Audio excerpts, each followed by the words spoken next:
Ministro, esses 2 bilhões, mais ou menos, né, que o governo estima que vai pagar agora em ressarcimentos, eles são uma fatia de por volta de 6 bi, que a PF divulgou que seria o tamanho dos desvios, né, quando teve operação.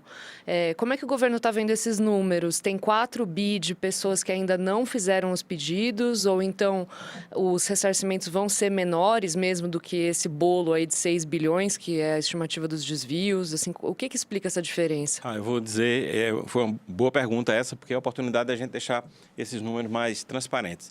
6 bilhões e 300 milhões eram o total de descontos ao longo de toda a série histórica, desde que foi constituído o desconto associativo em folha. Então, não era o total da fraude, porque isso tem muito desse total que é autorizado, que é digamos assim, um desconto que o aposentado adere espontaneamente a instituições que o ajudam de alguma forma. Então, são instituições que têm décadas de funcionamento. Quando foi divulgado, então, foi divulgado o total digamos assim, do produto. Esse desconto associativo em folha, ele envolvia 6,3 bi. Desse total, uma parte das pessoas não procurou ainda o INSS para dizer se aquele desconto foi autorizado ou não. Uma parte desse valor também está fora do prazo de prescrição. O governo não pode pagar após os 5 anos. Então, a linha do tempo é março de 2020 a março de 2025. É o prazo legal que o governo é autorizado a pagar. Então, o que ficou atrás de 2020, a lei não permite que seja pago. Então, também abate desse valor. Uma parte desses 6,3 bilhões são recursos que é um dinheiro que ainda os aposentados não se manifestaram. Então, tem todo um contingente. Agora, o governo mandou o crédito extraordinário de 3,3 bi, mais ou menos metade do valor que nós calculamos e achamos que é o total que vai ser suficiente para pagar todos aqueles que procurarem. Então, essa é a conta mais ou menos que nós estamos fazendo. Agora, o dinheiro para esses reembolsos, eles são recursos da Previdência? Alguma associação fez devolução dos valores ou o governo só conta com bloqueios judiciais? Não, por enquanto o governo está adiantando esses valores, porque tem uma demanda judicial que vai ser natural do governo com as associações, mas havia uma decisão política de fazer esse adiantamento. Então o presidente Lula já me disse isso pessoalmente, já disse também em reuniões que não quer perder nenhum centavo do dinheiro que foi desviado para nenhuma associação, nem as pessoas físicas que estão envolvidas, nem as pessoas jurídicas que são os sócios dessas associações.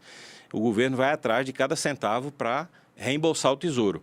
O que houve a decisão do governo foi de adiantar esse dinheiro, porque o aposentado não pode esperar, são pessoas vulneráveis, são pessoas que receberam um desconto e esse dinheiro faz falta no dia a dia delas, então há uma decisão política de devolver esse dinheiro e o governo depois se vira para conseguir trazer esse dinheiro para os seus cofres. Mas o que houve foi um adiantamento, então foi feito numa medida provisória de crédito extraordinário, o governo vai dispor desse dinheiro, mas as ações judiciais já somam aí algo em torno de 2,8 bilhões de reais. Agora, a tramitação disso vai ser lenta, como é o caso de demandas judiciais, e não era justo que o aposentado esperasse isso para, então, no fim dessas demandas, ser reembolsado.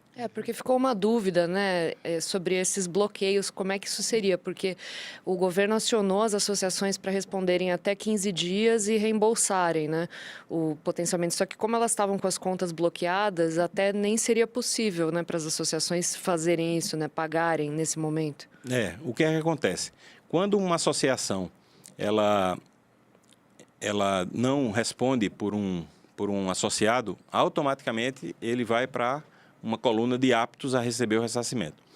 Quando ela responde e apresenta documentos, ela, digamos assim, faz uma apresentação desses documentos ao aposentado, que ele também vai ainda checar esses documentos para saber se ele reconhece como sendo documentos deles. E aí a gente já descobriu uma outra modalidade de forma de algumas associações de tentarem burlar isso apresentando documentos que não são daqueles aposentados, assim, fazendo isso em escala. Isso já está sendo também investigado e elas serão penalizadas.